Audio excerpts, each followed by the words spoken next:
Good morning बच्चों, कैसे हैं आप सब लोग। होप सो स्वस्थ होंगे। तो चलिए जी, नेक्स्ट क्लास लेके मैं आया हूं आप लोगों के लिए मेरे बच्चों। तो आज का जो मेरा टॉपिक है वो है coefficient of dispersion. Basically scenario क्या है, कॉन्सेप्ट क्या है, एक बार थोड़ा आप समझिए। ऐसा है मेरे बच्चों, जैसे मान लीजिए आपने ना मेजरमेंट ऑफ डिस्पर्जन किया। तो मेजरमेंट ऑफ डिस्पर्जन करने में हमसे कभी कभी ये क्वेश्चन पूछा जाता है कि एक डाटा आपको दे दिया जिसके अंदर इतना डिस्पर्जन है और आपने किसी फॉर्मूले से उसको मेजर किया है। एक दूसरा डाटा है जिसके अंदर इतना डिस्पर्जन है और आपने किसी फॉर्मुलेशन से उसको मेजर किया है। तो can you compare the dispersion in these two different datas, मतलब क्या आप बता सकते हैं कि कौन से डाटा में डिस्पर्जन कम है या कौन से डाटा में डिस्पर्जन ज्यादा है। फॉर एग्जाम्पल सपोज मान लीजिए मैं आपसे एक छोटी सी बात करने जा रहा हूं कोफिशिएंट ऑफ डिस्पर्जन को लेके कि बच्चों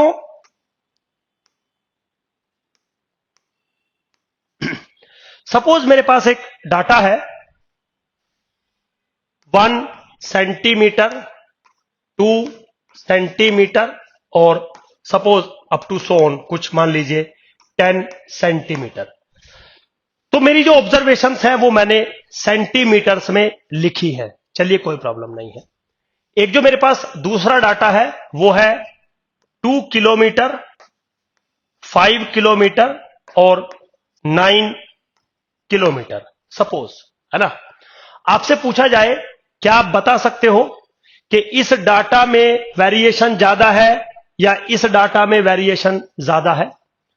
तो देखने से तो यहां पे वेरिएशन ज्यादा लग रहा है क्योंकि यहां 1 से लेके मैं 10 तक जा रहा हूं, लेकिन यहां पे मैं 2 से लेके 9 तक जा रहा हूं तो यहां वेरिएशन कम लग रहा है। बट ऊपर वाला हम सेंटीमीटर में मेजर कर रहे हैं और नीचे वाला हम किलोमीटर में मेजर कर रहे हैं, तो किलोमीटर बड़ा होता है। तो भले ही न्यूमेरिकल डिजिट देख के लग रहा हो कि ऊपर वाले में वेरिएशन ज्यादा है, बट अगर मैं उन न्यूमेरिकल डिजिट्स को यूनिट्स में रखूं तो किलोमीटर का इफेक्ट ज्यादा आपको दिखाई देगा। आपको कैसे पता लगेगा? आप इनको सेंटीमीटर में कन्वर्ट कर लीजिए या इनको आप किलोमीटर में कन्वर्ट कर लीजिए। बट कभी कभी मेरे बच्चों क्या होता है कि जो डाटा आपको गिवन होते हैं उनके जो यूनिट्स हैं वो कंपैरेबल होती ही नहीं है। जैसे मान लीजिए एक डाटा है आपका सेंटीमीटर में और जो दूसरा डाटा है वो किलोमीटर में ना होके सपोज वो लीटर में है, 2 लीटर 5 लीटर 9 लीटर। तो मेरा कंसर्न अब ये है कि क्या आप सेंटीमीटर को लीटर में कन्वर्ट कर सकते हैं? शायद नहीं। अब क्वेश्चन ये उठेगा मेरे बच्चों कि अगर आप कन्वर्ट नहीं कर सकते तो क्या आप बता सकते हैं कि इस डाटा के अंदर वेरिएशन ज्यादा है या इस डाटा के अंदर वेरिएशन ज्यादा है? नो। क्यों? क्योंकि जब तक यूनिट ऑफ मेजरमेंट कंपैरेबल नहीं होगा तब तक आप कंपैरिजन नहीं कर सकते। तो क्या होता है मेरे बच्चों, when we use the comparative theory, अगर मुझे कंपैरेटिव थ्योरी का यूज करना है तो मेरा बेस सेम होना चाहिए। बेस सेम मतलब जो यूनिट ऑफ मेजरमेंट है वो बिल्कुल सेम होनी चाहिए। तो बहुत बार तो ऐसा होता है कि हम यूनिट ऑफ मेजरमेंट सेम कर पाते हैं, जैसे सेंटीमीटर और अगर किलोमीटर होता तो हम सेम कर लेते। बट बहुत बार ऐसा होता है कि हम यूनिट ऑफ मेजरमेंट सेम नहीं कर पाते, जैसे सेंटीमीटर और लीटर। आप ना तो सेंटीमीटर को लीटर में कन्वर्ट कर सकते हो ना तो आप लीटर को सेंटीमीटर में कन्वर्ट कर सकते हो। तो यहां पे कंपैरिजन करना ऑलमोस्ट इंपॉसिबल है। तो मैथमेटिशियन ये कहते हैं कि हम 2 टाइप के मेजरमेंट का यूज करते हैं। एक होता है रिलेटिव मेजरमेंट और एक होता है एब्सोल्यूट मेजरमेंट। एब्सोल्यूट मेजरमेंट उस मेजरमेंट को कहते हैं जिसमें यूनिट ऑफ मेजरमेंट इन्वॉल्व रहती है। एक होता है रिलेटिव मेजरमेंट। रिलेटिव मेजरमेंट का मतलब होता है जिसमें यूनिट ऑफ मेजरमेंट का इफेक्ट खत्म कर दिया जाता है, उसका इफेक्ट हटा दिया जाता है बाय सम मैथमेटिक्स। समझ गए? तो जब भी हम कंपैरेटिव थ्योरी का यूज करते हैं, जब भी हम 2 डाटा के कंपैरिजन की बात करते हैं, हम हमेशा रिलेटिव मेजरमेंट का यूज करते हैं। क्यों रिलेटिव मेजरमेंट का यूज करते हैं? क्योंकि अगर हम एब्सोल्यूट मेजरमेंट का यूज करेंगे तो वहां पे यूनिट इन्वॉल्व होगी, और जब तक यूनिट सेम नहीं होगी आप कंपैरिजन कर नहीं सकते। तो हम मेजरमेंट ही ऐसा बना देते हैं जिसमें यूनिट का इफेक्ट नेग्लेक्ट कर दिया जाता है। तो चाहे यूनिट सेंटीमीटर में हो तो भी नेग्लेक्ट कर दी, चाहे यूनिट्स ऑफ मेजरमेंट लीटर में हो उसके भी इफेक्ट को नेग्लेक्ट कर दिया हमने। तो बचा क्या? Numerical digits. So this type of measurement जिनमें सिर्फ न्यूमेरिकल डिजिट बचती है, यूनिट ऑफ मेजरमेंट का इफेक्ट रिमूव हो जाता है, नेग्लेक्ट हो जाता है, उनको हम कहते हैं रिलेटिव मेजरमेंट। तो मेजरमेंट ऑफ डिस्पर्जन हम दो कैटेगरी में करते हैं, एक एब्सोल्यूट मेजरमेंट और दूसरा रिलेटिव मेजरमेंट। तो जो पिछली क्लासेस में मैंने 4 मेजरमेंट आपको पढ़ाए थे, range, quartile deviation, mean deviation और रूट मीन स्क्वायर डेविएशन या स्टैंडर्ड डेविएशन, उन सब में यूनिट इन्वॉल्व रहती है। तो वो सारे के सारे क्या थे? वो एब्सोल्यूट मेजरमेंट थे डिस्पर्जन के। बात बिल्कुल सही थी, हमने मेजरमेंट कर लिया था डिस्पर्जन का, बट प्रॉब्लम क्या आ रही थी? प्रॉब्लम ये आ रही थी कि उसमें यूनिट ऑफ मेजरमेंट इन्वॉल्व है, तो उनसे आप दो डिफरेंट डाटाज का, दो डिफरेंट सीरीज का कंपैरिजन नहीं कर सकते। तो कंपेयर करने के लिए आपको यूनिट फ्री मेजरमेंट बनाने होंगे। Now these unit free measurement are called coefficient of dispersion. समझ गए मेरे बच्चों? तो कोफिशिएंट ऑफ डिस्पर्जन हमें क्यों लेके आना पड़ा? क्योंकि हमारी मजबूरी थी, हमें कंपैरिजन करना है तो हमें रिलेटिव मेजरमेंट करना होगा। मींस ऐसा मेजरमेंट करना होगा जिसमें यूनिट इन्वॉल्व ना हो। जो बाकी पिछली क्लासेस में मैंने चारों मेजरमेंट आपको पढ़ाए हैं उनमें यूनिट इन्वॉल्व था। अब मान लीजिए आपके पास डाटा किलोमीटर में था, तो मैक्सिमम भी किलोमीटर में आएगा, मिनिमम भी किलोमीटर में आएगा। जब डिफरेंस करोगे, रेंज निकालोगे, तो रेंज का फॉर्मूला क्या था? Maximum of the observation minus minimum of the observation. तो मैक्सिमम भी किलोमीटर में है, मिनिमम भी किलोमीटर में है, तो डिफरेंस करोगे तो डिफरेंस भी तो किलोमीटर में आएगा ना। तो range is what? This one, kilometre. तो किलोमीटर है तो मतलब लीटर के साथ कभी कंपेयर नहीं हो सकता, तो वो एब्सोल्यूट मेजरमेंट थे। उनके कोरस्पॉन्डिंग 4 रिलेटिव मेजरमेंट बनाए जा सकते हैं जिनको हम कोफिशिएंट ऑफ डिस्पर्जन के नाम से जानते हैं। तो मेरे बच्चों, अगर हम शुरुआत करें इस चीज की, बहुत सिंपल है बिल्कुल। तो सबसे पहला है मेरा coefficient of dispersion based on range.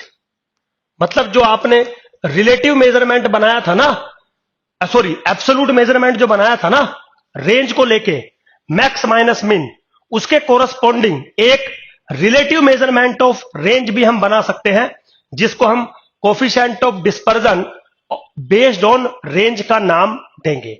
और वो क्या होगा? This is very simple, maximum of the observation minus minimum of the observation divided by maximum of the observation plus minimum of the observation. आराम से, गौर से आप चीजों को समझिए। जो रेंज का फॉर्मूला था उसमें मैक्स माइनस मिन था, यूनिट इन्वॉल्व थी। अब हमने इसमें क्या किया? मैक्स माइनस मिन, तो मान लीजिए डाटा आपका किलोमीटर में है तो मैक्स माइनस मिन भी किलोमीटर में आएगा, और जो नीचे है मैक्स प्लस मिन वो भी किलोमीटर में आएगा। और ऐसा रूल मैथमेटिक्स का कहता है कि अगर ऊपर यूनिट है और डिनोमिनेटर में यूनिट है तो यूनिट कैंसिल आउट हो जाती है। तो क्या होगा? ऊपर का किलोमीटर नीचे के किलोमीटर से कैंसिल आउट हो जाएगा। ये जो बचेगा वो प्योरली एक नंबर बचेगा। क्या बचेगा? प्योरली एक नंबर बचेगा, विच इज व्हाट?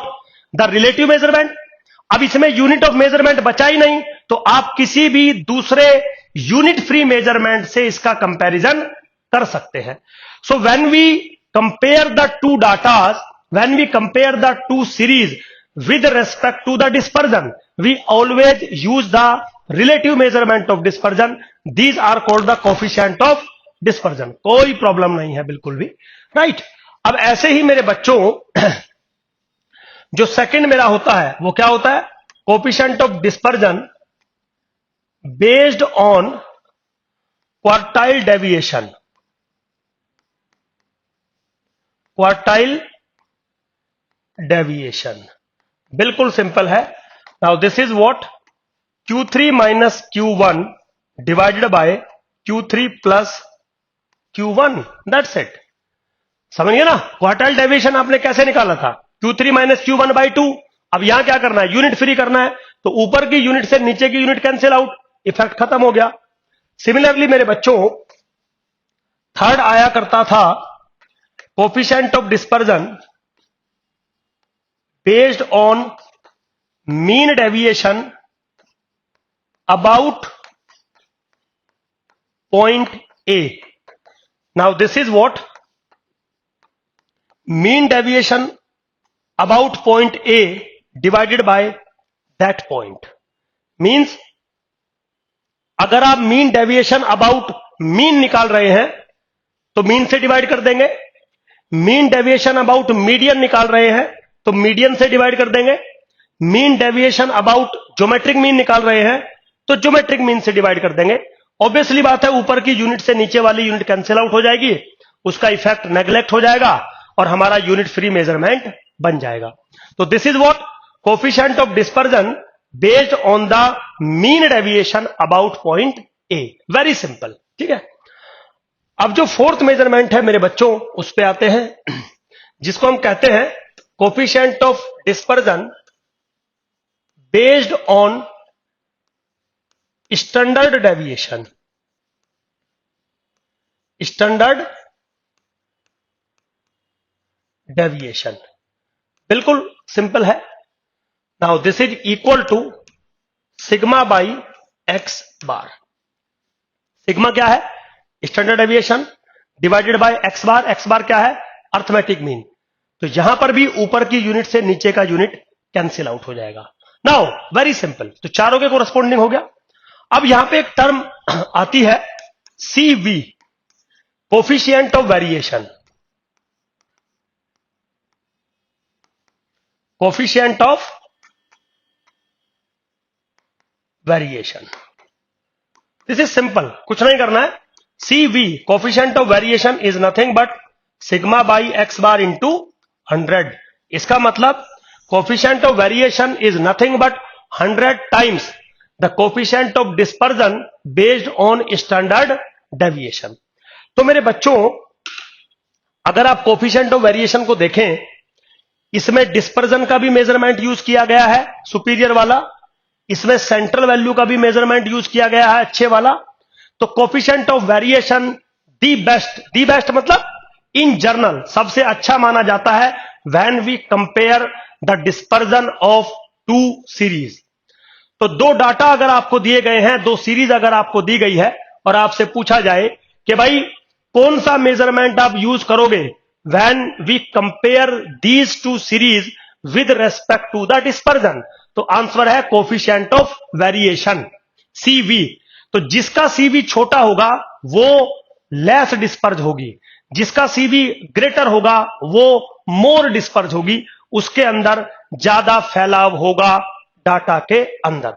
बहुत सिंपल है मेरे बच्चों, बिल्कुल कोई ऐसा टिपिकल टास्क नहीं है। तो मेरे बच्चों, लगभग हमने दो एनालाइजेशन जो टेक्निक है आपके साथ डिस्कस कर ली, सेंट्रल वैल्यू और डिस्पर्जन। अभी हमारे दो मेजरमेंट और बचे हैं, स्क्यूनेस और कुर्टोसिस। उनको हम फर्दर जो आगे की मेरी क्लासेस हैं उनमें आप लोगों के साथ मैं डिस्कस करूंगा। चलिए, होप सो आपको ये चीजें समझ में आ रही होंगी। कुछ वीडियो मेरे बच्चों थोड़ी छोटी हो जाती है, कुछ वीडियो थोड़ी लेंदी हो जाती है, डजंट मैटर। कोशिश करता हूं मैं एवरेज टाइम का वीडियो बनाऊं और ज्यादा आपका टाइम वेस्ट ना करूं बिल्कुल भी। फिर भी आपका कोई सजेशन है, आप कुछ कहना चाहते हैं तो आप मुझे कॉल या मैसेज कर सकते हैं। होप सो आपको चीजें समझ में आ रही होंगी। Thank you very much, bye.